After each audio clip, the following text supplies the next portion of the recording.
Hello Hey, and welcome to the Christy Wetterings, the Career Booster podcast. Today I have a special guest joining us. It's an old client of mine, a previous client of mine, Mirjam. And we're going to talk about how the TalentScan helped her with her search for a new career. Hi, Mirjam. Thanks for joining us today. Yeah, of course. Good to see you again. Yes, and I just want you to just explain to the listeners what your situation was like before you did coaching with me, before you did the talent scan regarding your career life. Yeah. So me and my husband, we used to own a restaurant before, and we just moved back to the United States to be closer to family. And I was sort of struggling with what my next move was going to be. Am I going to go corporate?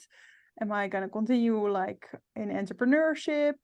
What is it that I really want? And yeah, sort of finding answers to that. So your help came at the right moment.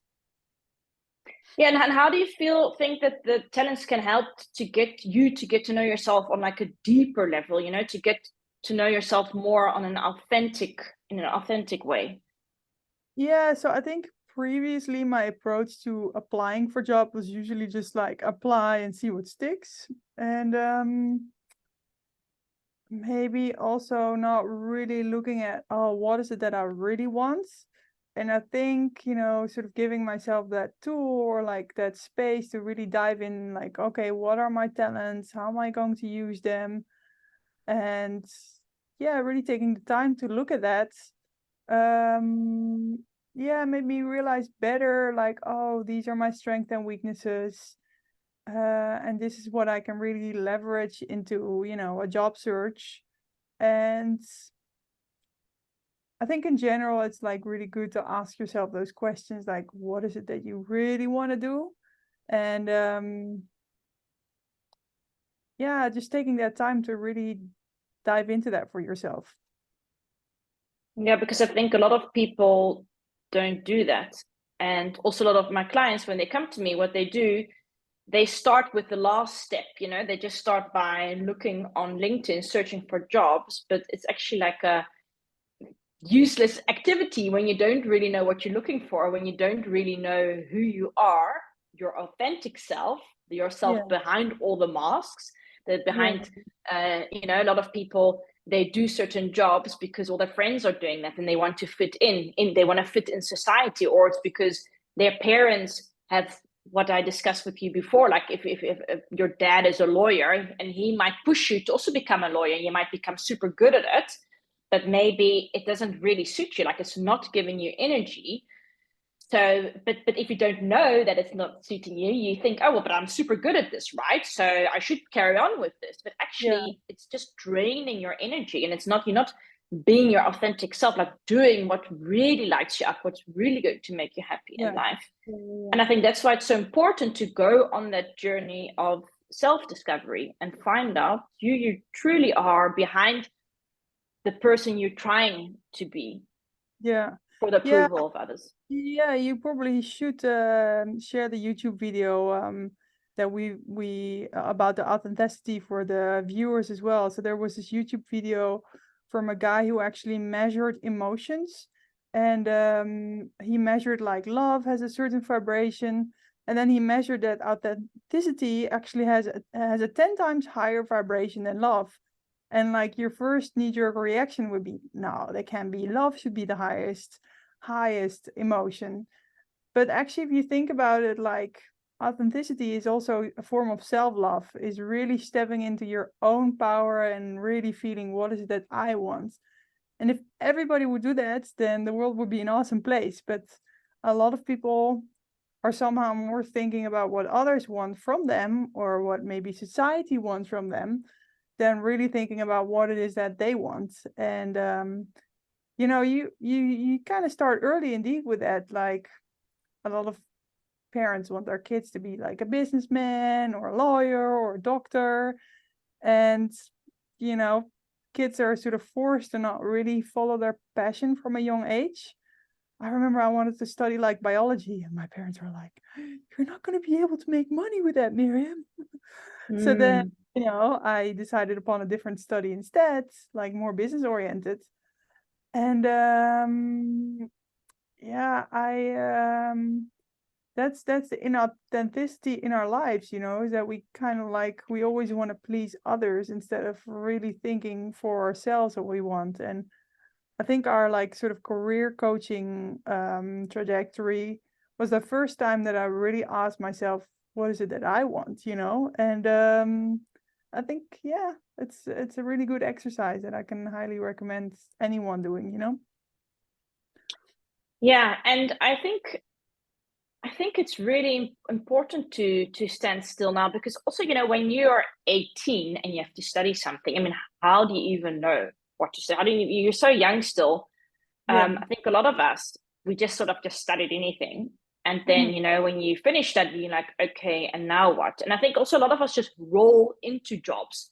Yeah. I mean, for example, my first job was also just through my housemate. He was like, oh, I know this company and they are recruiting people. Why don't you go work there? And I was like, okay.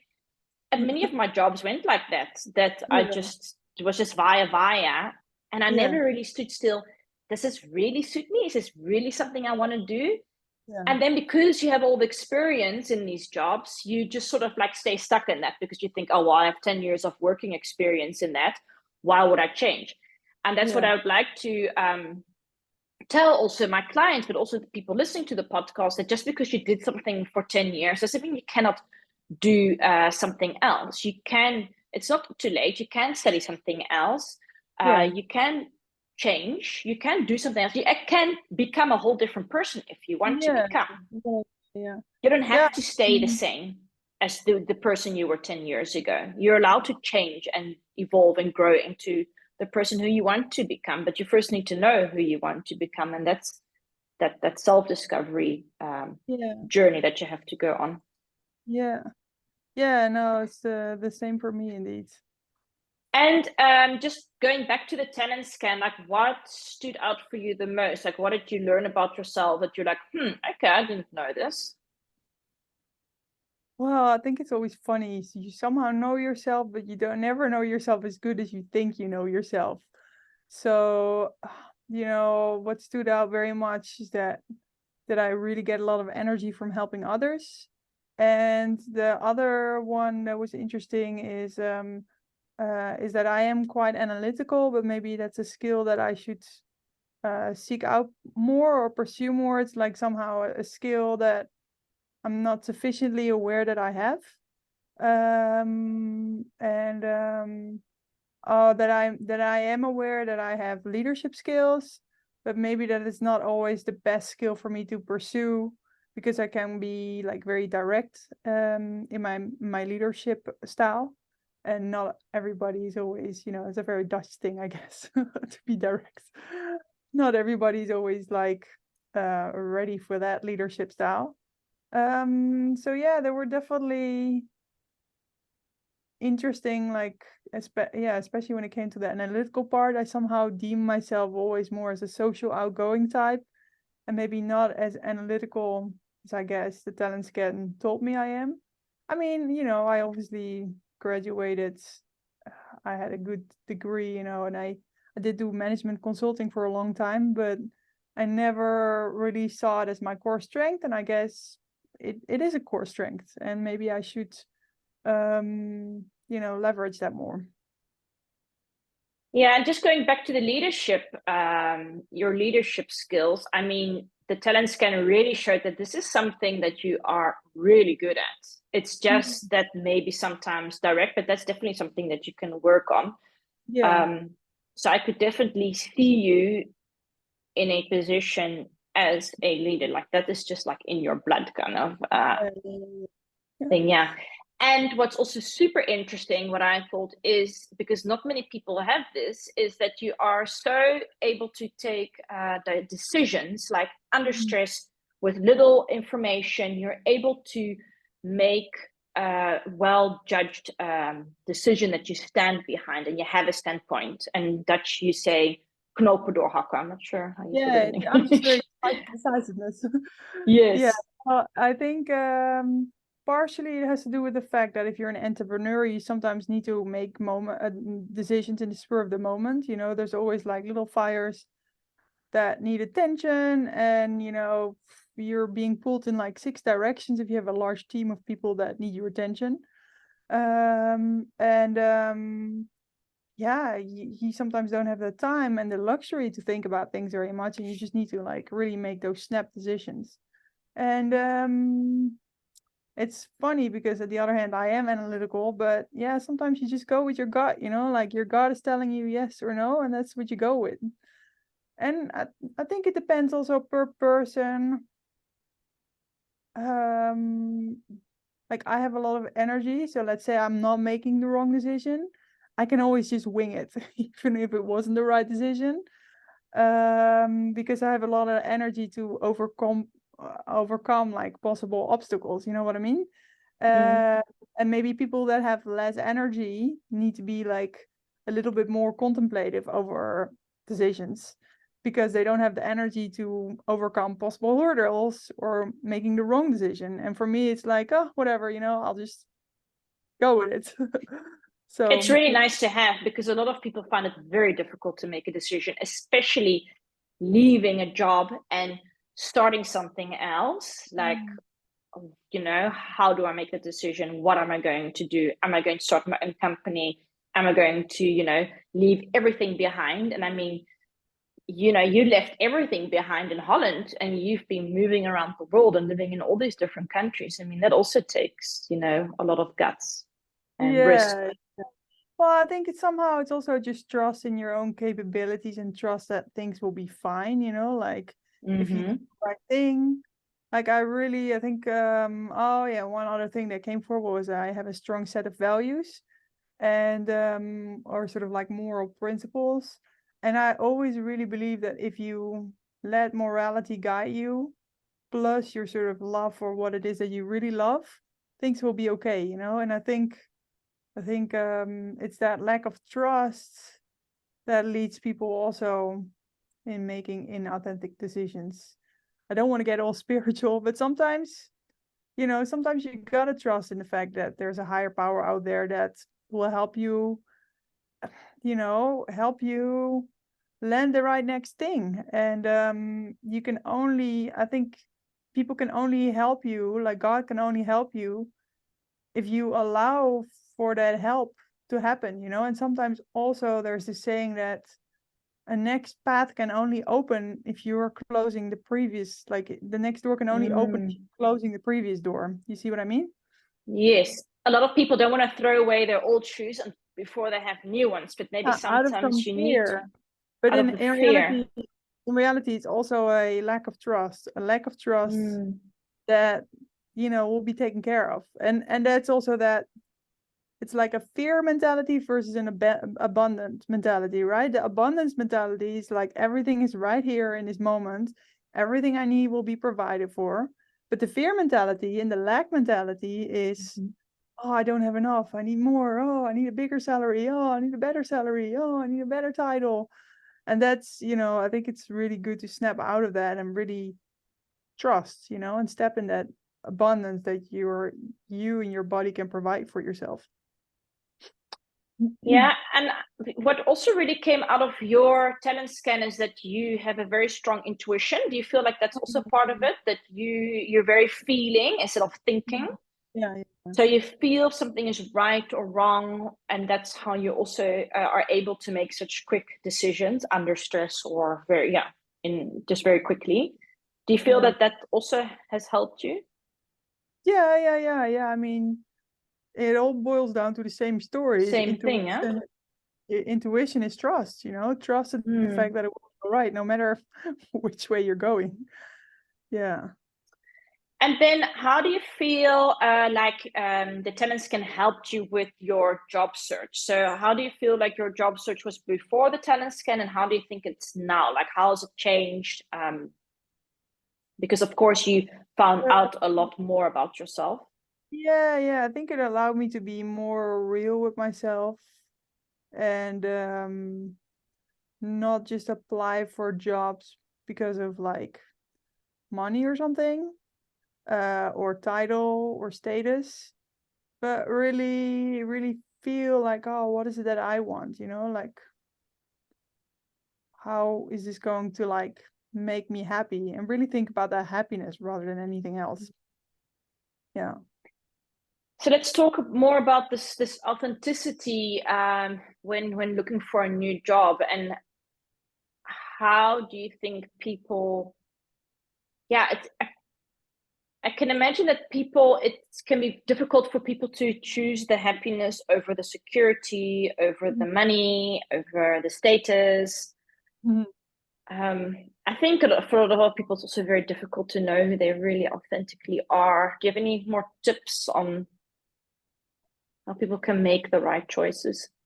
Well, there's always this exercise, and you help with that as well. It's like keep on repeating the same question over and over again. Like, so why do you want to do this? Okay, yeah, well, I want to do it because it will look great on my resume. But why do you want to do it? Well, because I'm going to make a lot of money. But why do you really want to do it? Well, because I don't know, maybe because I want to buy a house and build a family, or maybe because I want to achieve this dream and this will help me get there. So sometimes you need to ask the why 3 times before you get to the real core of the answer. And I feel like you just got to keep on asking that why question until you really get there. Because very often you start with sort of superficial answers. And when you keep on asking that why over and over and over again, you essentially get down to it of like why you want to do something, and then you can also better feel if it's really right for you. I think there's also like this magic in writing things down, like making lists for yourself. Mm-hmm. And also just getting out of your head and into your body. We are living in a society where it's just busy all the time. There's information all the time. I know you've been living in really nice places, and I also notice now being in Thailand, like where there's beach and there's nature and there's palm trees, and it's like, not all these people around you everywhere. It also gives you time to breathe. Like I also love also telling my clients to go for a walk in nature, go meditate, go journal, take a long shower, long bath, but try to get out of your head and into your body, connect to that intuition, so that you can feel more what's right for you, and connect to that your more authentic self. Yeah. To really try to find those answers. And I think it really is a process. It's not something that just happens overnight and you do one meditation one evening and then you have all the answers. But it's like a process. But you need to make time for this in this busy agenda. I remember like when I was feeling very lost myself, like there wasn't a time when I was still always busy every weekend, like packed. I didn't want to have nothing to do on a Friday night. Like that would be like, no way. I have to have like plans all the time. And then I just started to scrap all those plans, and like I would sit at home on a Friday night reading a book. And it was just so interesting, like when you start changing those little habits, Yeah. that you actually really and spend more time alone, that you really, and you've spent a lot of time Yeah. alone now also. So I can imagine that you've really gotten to know yourself on a much deeper level through that. Yeah. I mean, I think authenticity is in essence self-honesty. And I think there's so many people out there that are kind of like living a lie. They're not self-honest to themselves, not to their partners, not to their parents. And vice versa, their parents are not honest with them. Because they also made the wrong choices, and now they're projecting that onto you. It's probably like maybe a percentile of the population that is really truly living their authentic self, and like the other 99.999% are making choices based on security, status, safety, pleasing parents, kind of like pursuing the wrong reasons, and maybe not consciously. Like I think a lot of people do think that like more money will make them happier, but yeah, I don't think that's the case. And then the influence of the parents, like you said, that's also like they also put their own fears and doubts Yeah, because they on the want the wrong children. Like, person. should you really be doing that? And then they start Yeah, doubting themselves. Like, yeah, maybe my parents are right. yeah.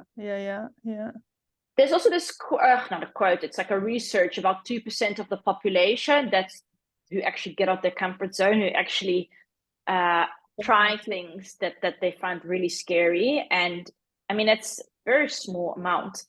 Mm. And eventually you have to get through that pain and stuff, but then you get to the other side where actually happiness lies. Yeah. And there is like also this research that was 73% of millennial women are unhappy in their job, but Oh, a lot of yeah. them they just don't do something about it. I think it's even more, to be honest. I think it's more than 73%. And then this is where the self-honesty comes in. I don't think maybe all people would Mm-hmm. admit that they're not happy in Yeah. them. So yeah.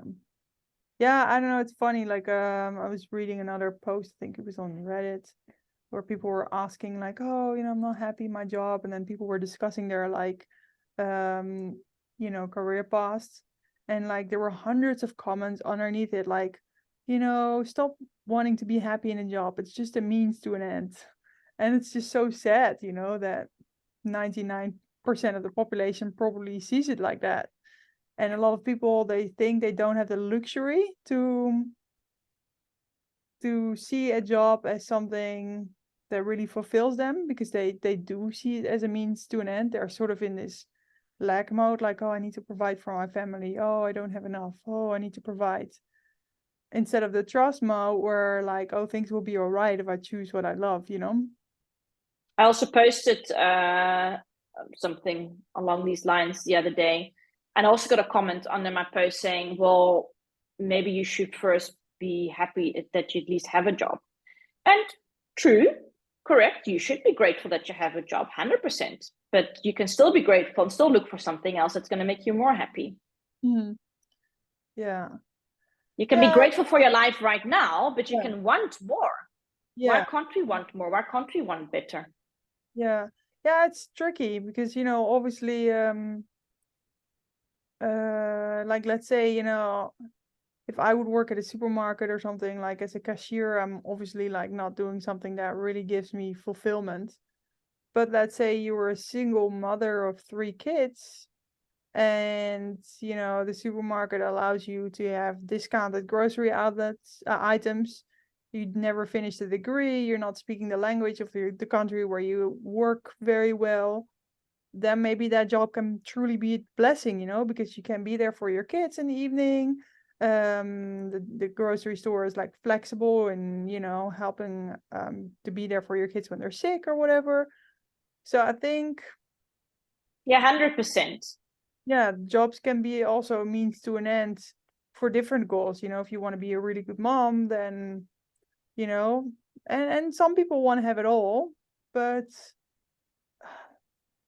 it's also always a result of your previous choices, like, did you study for something, how much, because I also do believe in the fact that things do come to you as a result of the choices you have made in the past, like how hard have you worked, how good of an employee have you been, and yeah, these choices, they'll all lead to sort of the culmination of, yeah, what you're manifesting in your life. You are what you attract. And Mm-hmm. yeah, I guess the more true to yourself you stay and the more self-honest you are, the better things that will really match you, yeah, will come forward in your life, if that makes any sense. No, it definitely does. And I think, as a career coach, I'm not trying to speak to everyone, My target group is women who are unhappy in their job. I'm Yeah. speaking to these people. I'm not speaking to women who, are very thankful for being in a strange country and having 3 kids. I totally agree. And I 100% that these people are, that they can be very happy that they have a job, 100%. But I'm speaking to women who are just really not happy and they really hate going to work and they're just counting down the days till it's weekend again. They're counting down the days till it's holiday again. And then, yeah, what you say, yeah, you tracked who you are. And I think a lot of women also have very negative thoughts about their situation, about that they cannot do anything, that they that things are not going to change anyway, they're too old, too late, and everything. And that is a very big part about mindset. Also got to do with the law of attraction and all these things that, yeah, you attract who you are and what you believe, that's the truth. So if you want to see a different reality in your life, you're going to have to change. You have to going to do the inner work and listen to what you're saying to yourself. Listen to that negative voice, because we all have that negative voice. And I don't believe that negative voice will completely go away. I think there will always be fear and doubts and those kind of things, but you can work. You can act despite these voices. There's this one business coach that says, just put on your nappy and go. So even if you have the fears, go do it anyway. Like, get out your comfort zone and you'll see it gets less scary every time. If you're not happy in your job, go do something about it. Go research, go work on your own limiting beliefs, why you think it's not possible for you to find a great job somewhere else. It's going to make you so much happier. So indeed, it's also a lot of mindset work as well. What was it for you that like allowed you to pull the trigger of like being self-honest and saying, these corporate jobs are not making me happy? I think I started to zoom out and look at the bigger picture of life. And I started to realize that I'm not going to be here for eternity, that I'm going to die one day, maybe tomorrow, maybe next year, maybe in 2 years, maybe 5 years. And that, why am I taking life so seriously all the time? Why am I feeling so miserable all the time and so low on energy and so like, why am I, if I can do something about a situation that's not making me happy, why am I staying stuck in that situation? Why am I not? I think I started to speak a bit stricter to myself. Like, okay, you're not happy. Well, then go do something about it. It's your life. You should start taking a responsibility for your life. Yeah. And I think my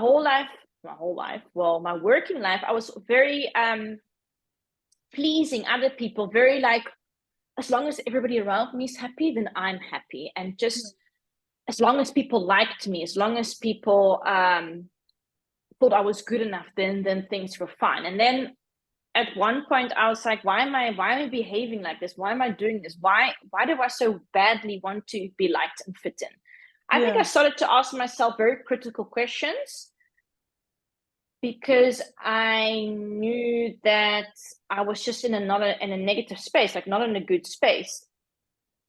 And I went on like that for a very long time until I was really like, well, I'm not going to live for the rest of my life. Maybe I should start changing some things and try to make the most out of the rest of my life and take some risks and get out of my comfort zone and see what happens then.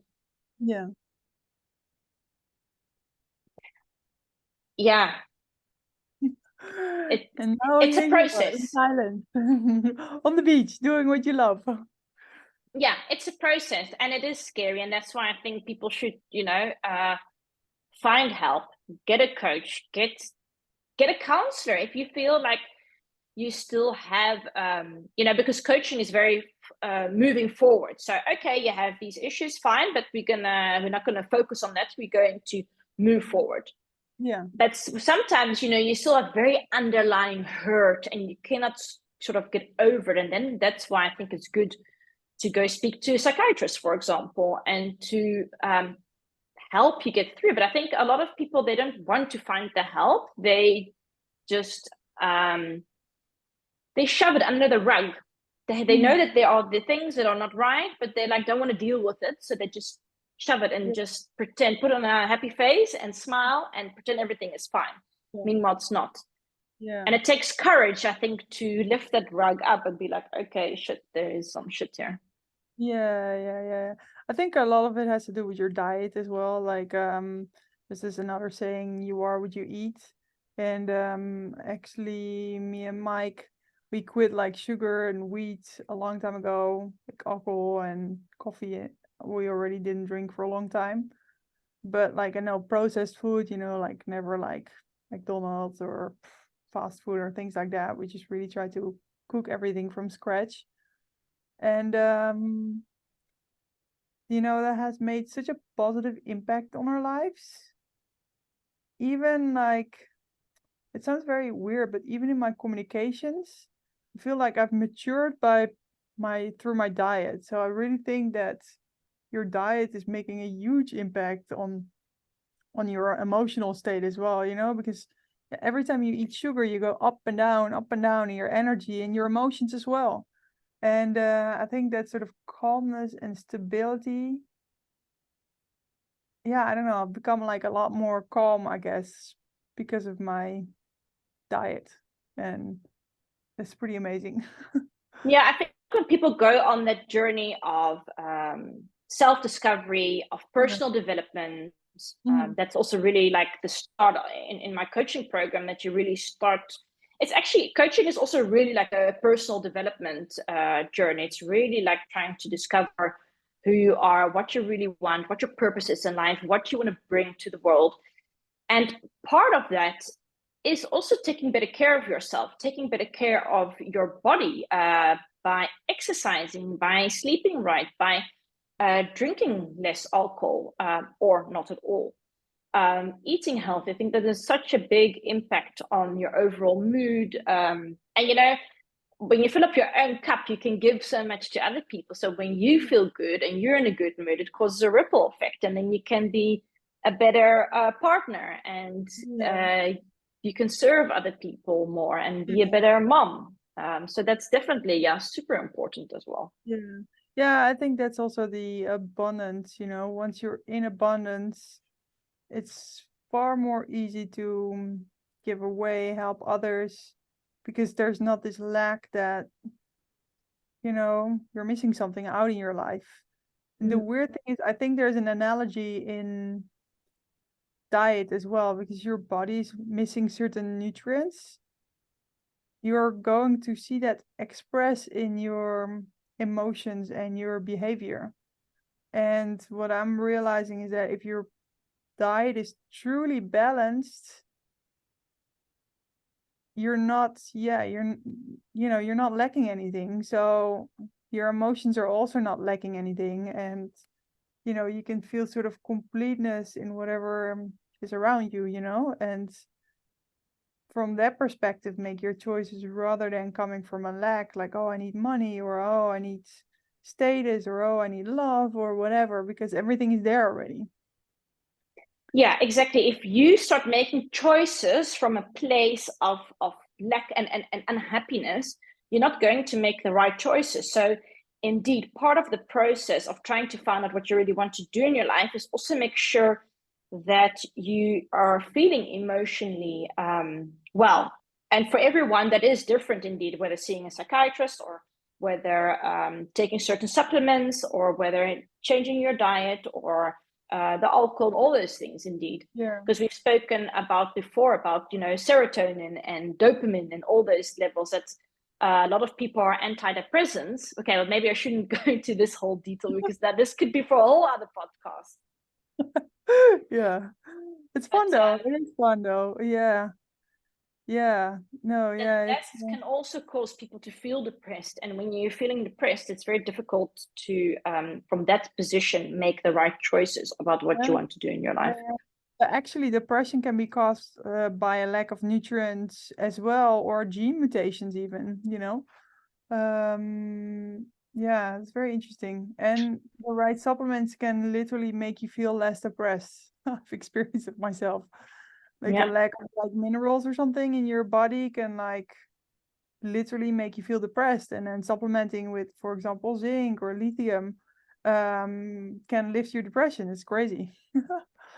Yeah, that's really very, very interesting. Maybe we should do another podcast on that one time. But do you have any other last pieces of advice to anyone listening to the podcast who's feeling stuck in their career, not knowing what to do? You've also been there. What advice would you give to those people? Yeah, listen to your heart. Listen to your heart. Go in, call Christy, and yeah, really go within. Usually, when something is not flowing, it's the result of something else in your life that's not flowing too. So things are usually sort of hand in hand, and I think yeah, sometimes you need to resolve other issues to resolve your work life as well, you know, like usually whatever is stuck there is stuck on other areas as well in your relationship or, you know, your friend life or your health. They usually go hand in hand. So yeah, look within instead of outside for the answers.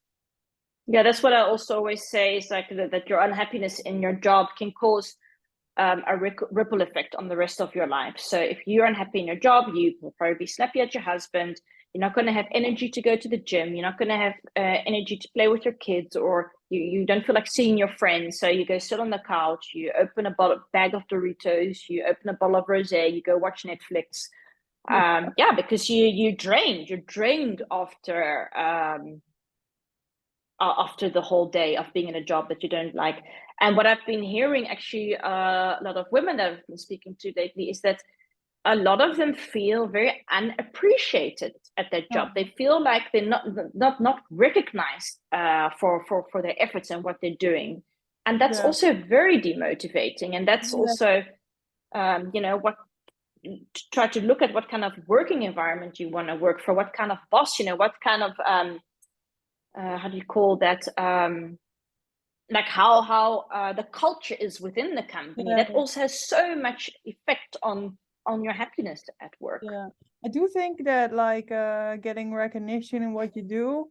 I used to have that like maybe a little bit also, and I've learned over the years that sometimes if like for example there's not like a feedback system implemented in your workplace, you need to just go to like a manager or a higher up and say, listen, like once every 3 months, can we sit down and you know go over what I did well and what I didn't do well and you know, like take responsibility for those things in your work as well. And you know, if you want to make a Yes. promotion, that's also, I think that's really, you know, you need to stop blaming others and start taking initiative yourself and how to actively seek that out. Yes, but in some companies, I agree with you. You can ask, you know, for what to do well, what I don't do well. But I've also experienced this in previous companies that they only tell you what you don't do well, you know. And when you keep on hearing this all the time, it's not very motivating. Yeah. That Also, it's like nicer to have an uplifting manager. if somebody gives you feedback, I think you need to be assertive about it and say like, so if you don't find me doing this well, what do you think I can do about it to change that?